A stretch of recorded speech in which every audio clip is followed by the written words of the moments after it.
The cafeteria was nearly empty that rainy evening on base. Most soldiers had already eaten, but a few stragglers lingered, the hum of fluorescent lights filling the silence. James, a single father and janitor, wiped down the last table. He was tired but grateful. His daughter Lily waited in the corner, coloring quietly while he worked. He looked up just as a woman in a pressed uniform walked in, her stars glinting under the light. A 4-star general, not someone you usually saw alone in the mess hall.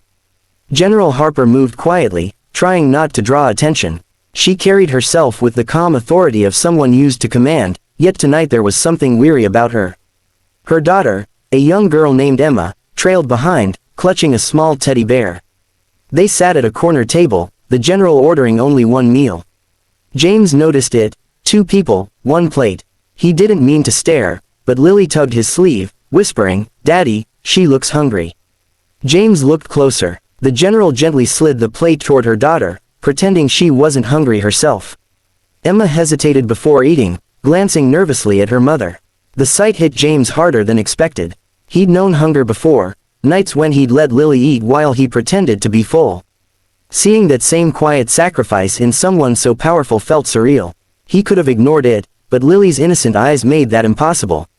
He took a deep breath, wiped his hands, and approached their table. "Ma'am," he said softly, "sorry to interrupt. I noticed your daughter hasn't finished her meal. Would you two like a bit more?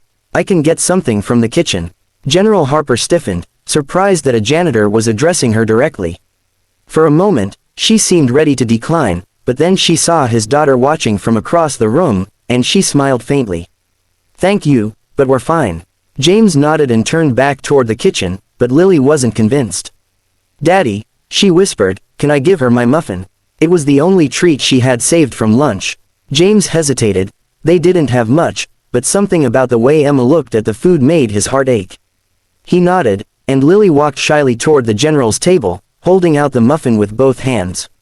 "You can have it," she said. "It's my favorite." General Harper blinked, caught off guard.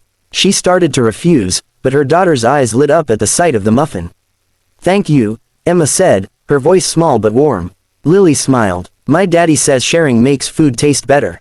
The general's eyes softened. "Your daddy sounds like a wise man." James, watching from across the room, tried to hide the lump forming in his throat. After a few moments, the general stood and approached him. "You're her father?" she asked. James nodded. "Yes, ma'am, just trying to make it through each day." The general studied him, the worn boots, the tired face, the quiet dignity. "You served?" she asked. He hesitated. "A lifetime ago. Now I clean up after those who still do." The general gave a faint smile. "That's honorable work, more than most realize." Before he could reply, Emma tugged at her mother's sleeve. "Mommy, can we eat with them?"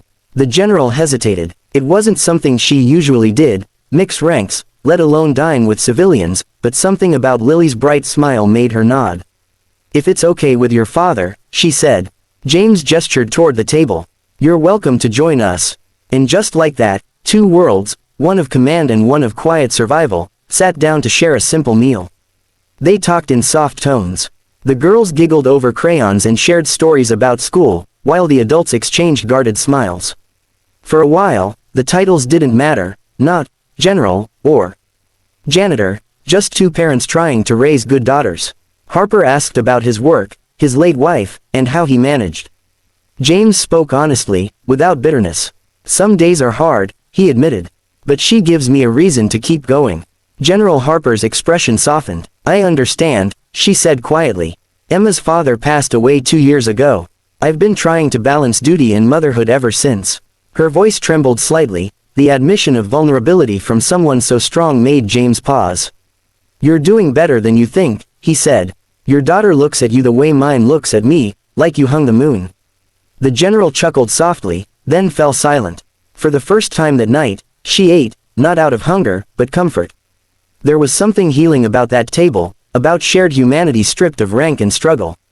When the meal was over, Emma hugged Lily goodbye, promising to see her again. Harper stood, offering her hand. "Thank you, Mr. Carter. Tonight reminded me that kindness doesn't follow rank." James shook her hand firmly. "And respect isn't earned by stars," he replied. Harper smiled, a real one this time, before turning to leave. But just as they reached the door, Lily tugged at her father's sleeve again. "Daddy," she whispered, "they forgot something." On the table lay a small military pin, gold with 4 stars. "She must have dropped it," James said, picking it up. "I'll return it." He rushed outside, calling after them. The rain had stopped, and the general stood near her car, fastening Emma's seatbelt. "Ma'am," he said, holding out the pin. "You left this." She turned, surprised. "That's not mine," she said slowly. James frowned. "But it has your stars." Harper smiled faintly. "Those aren't mine anymore. I came tonight to submit my resignation. That pin belongs to the next leader." Her words hit him like thunder. "You're leaving?" he asked. She nodded. "After 25 years, I think it's time. Emma deserves a mother who's present, not a general who's always gone." For a moment, she looked uncertain, almost lost. James understood too well. The guilt, the exhaustion, the need to start over. "You're making the right choice," he said softly. "Sometimes the bravest thing a soldier can do is walk away." She exhaled deeply, as if letting go of the weight of her stars. "Maybe so," she said. "But walking away doesn't mean I stop serving." James smiled. "No, it just means you start serving somewhere else, maybe here," he said, nodding toward their daughters laughing in the rain. Harper's eyes glistened. "Maybe you're right." She looked at him as if seeing something familiar, strength without uniform, courage without medals. Before getting in the car, she handed him a folded paper. "It's a reference," she said, "for the maintenance supervisor position opening next month. I think you're more than qualified." James froze. "Ma'am, I can't." "You can," she interrupted. "And you should. You reminded me tonight what leadership looks like." He wanted to protest, but her tone left no room for doubt. As she drove away, James stood in the quiet lot, the rain beginning again in soft drops. Lily slipped her hand into his. "Daddy," she said, "did we help her?" He looked down, smiling. "Maybe we both did." He glanced at the paper in his hand, her signature shining beneath 4 faded stars, and for the first time in years, hope felt real. The next morning, James reported to work early, heart still heavy with last night's moment. The kitchen staff greeted him differently now, noticing something new in his eyes. He worked harder than usual, humming to himself, thinking about the general's words. When he finished, he found Lily waiting outside the cafeteria, and next to her, 2 familiar figures. General Harper and Emma stood smiling. "Thought we'd stop by before we go," she said. Emma wanted to say goodbye properly. Lily squealed and hugged her new friend tight. Harper handed James a sealed envelope. "That's official now. Congratulations, Supervisor Carter." His eyes widened. "You?" She nodded. "I called this morning. The position was yours the moment I walked out last night." James didn't know what to say. "I don't know how to thank you," he murmured. Harper smiled. "Just pay it forward." Then she leaned down to Lily. "You remind your dad he's a hero too." Lily nodded seriously. "He already is." Everyone laughed softly. The general's car pulled away once more, but this time there was no sadness, just new beginnings on both sides. Weeks later, the cafeteria was busier than ever under James's supervision. He introduced new meal programs, making sure no soldier ever went hungry, especially the kids of single parents on base. Word spread fast, and one afternoon, he received a letter. It was from Harper. She'd started a foundation for military families, naming it after a small act that changed her life, the Muffin Project.